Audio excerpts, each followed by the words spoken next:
అధికార పార్టీల నడుచుకున్నట్ల హరీష్ రావు సార్ దిగనంత వరకే. Once he step in counter వీల్ కళ్ళు తిరిగిఫై అన్నట్టే పవర్లు ఉన్నోళ్లకు పంచులతో ఇచ్చి పడేస్తుంటాడు. 22A పేరు మీద 2020 కాదు, టెస్ట్ మ్యాచ్ తీరు 3-4 వద్దుల సంది కాంగ్రెస్ వాళ్ళతో ఆడుకోవట్టిండు. ఇవాళ కూడా ఇయ్యరమయ్యర అరుచుకుంటా పాయింట్ టు పాయింట్ తోని చెయ్యి పాటోళ్లకు శౌన పట్టకుండా చేసిండు. 22A పేరు మీద రోజుల 24 అవర్స్ లడాయికి రెడీ అనుకుంటా కార్ పాటోలు చూపిస్తున్న జోరు ఇంత గేరు మార్చి పెరుగుతుంది తప్ప తగ్గుతలేదు.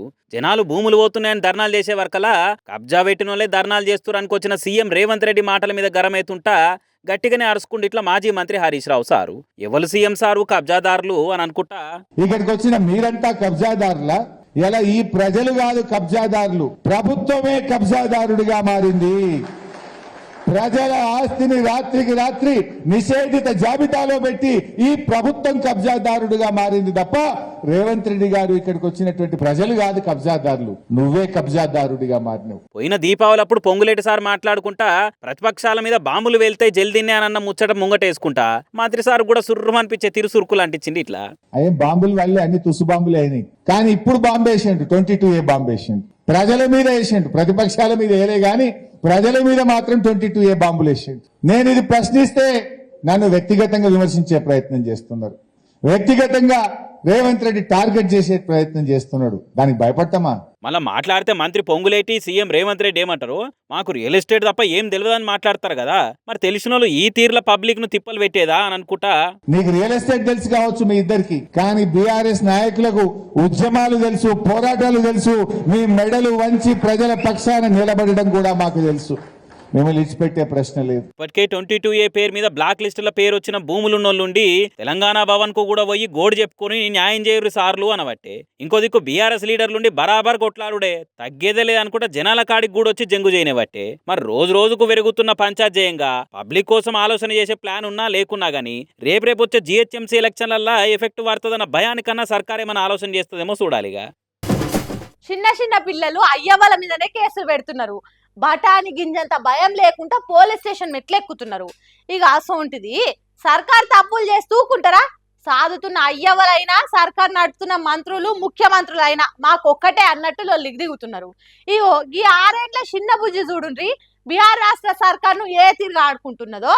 పిట్ట కొంచెం కూత ఘనం అనే ముచ్చట ఇగో ఇసొంటోలను చూసే పుట్టింది కావచ్చు. పొద్దంతా కొలిసిన భూమికి మూరెడు కూడా లేని ఆదిత్య అనే పిల్లగాడు బీహార్ సర్కార్ బిత్తరపోయేటట్టు చేసిండు. సర్కార్ను ముప్పు తిప్పలు పెట్టి 3 షేర్ల నీళ్ళు తాగిచ్చుడే కాదు, తాగినే పోయిస్తున్నాడు కూడా. ఆడ సర్కార్ నడుపుతున్న వాళ్ళు నెత్తినోరు కొట్టుకునే తట్టు చేస్తున్నాడు. ఇక పోలీసులు అయితే ఈ బుడ్డోని అరెస్ట్ చేస్తానికి సుడిపడిపోతున్నారు. బీహార్లోనే కాదు దేశం మొత్తంలో ఇప్పుడు ఆదిత్య అనే చిన్నోడు పెద్ద లెవెల్లోనే ట్రెండ్ అవుతున్నాడు. అందుకే దేశమంతా షబ్బాష్ బేటా అని మెచ్చుకుంటున్నారు. మరి ఎందుకు ఈ కొట్లాట?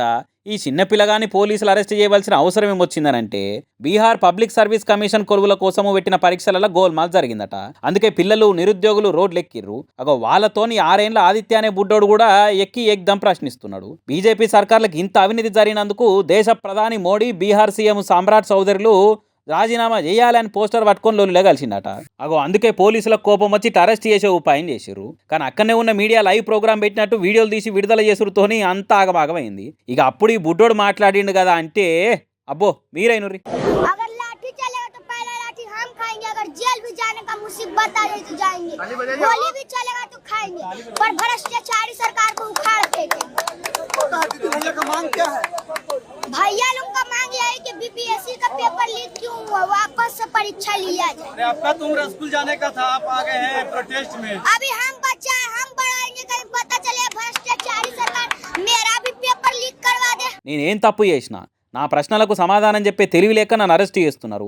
పోలీసుల లాఠీ దెబ్బలు పడితే ఫస్ట్ మేమే భరిస్తాము, అవసరమైతే బుల్లెట్లను కూడా ఎదుర్కొంటాము. ఒకవేళ జైలుకు పోవాల్సి వస్తే అట్లా కూడా నేను సిద్ధమే అన్నట్టు దడుచుకోకుండా ధైర్యంగా చెప్తున్నాడు. కొద్దిగా ఓపిక పట్టుర్రి, నేను పెద్దగైనాక చదువులలో సమూలంగా మార్పులు తీసుకొచ్చేటట్టు పోరాటం చేస్తా అన్నట్టు మాట్లాడుతుంటే చుట్టూన జనం అట్లనే చూసుకుంటుండిపోయిర్రు. అబ్బా ఏం పిల్లగాడరా వీడు, రాష్ట్ర సర్కార్నే కాదు దేశ ప్రధానమంత్రి కూడా రాజీనామా చేయాలని డిమాండ్ చేస్తున్నాడు అంటే వీడు మామూలు శిచ్చరపీడు కాదని అంటున్నారు. ఇప్పటికే బీహార్ రాష్ట్రంలో 15 15 ఏళ్ల మైనర్ పిల్లగాని పోలీసు అరెస్ట్ చేసి సర్కార్ నవాజ్ పాలు చేసిరు. ఇప్పుడు కూడా ఈ రంగం చేసి ఇజ్జత్ తీసుకుంటున్నారని బీహార్ పోలీసులను తిడుతున్నారు కామన్ పబ్లిక్. ఇక మొదలైంది అసలైన తిరుగుబాటు. జెన్జీలే కాదు జనాల్ఫాలా ఇటువంటి బుడ్డ పోరగాలు కూడా తిరగబడుతున్నారు. అంటే ఢిల్లీలో మోడీ సార్ సర్కారు, బీహార్లో సామ్రాట్ సర్కార్లు ఏ తిరిగా పనిచేస్తున్నాయో చూడురిగా అన్నట్టు ఎక్కిరించుకుంటూ మాట్లాడుతున్నారు ఇంకొంతమంది సోషల్ మీడియా పబ్లిక్.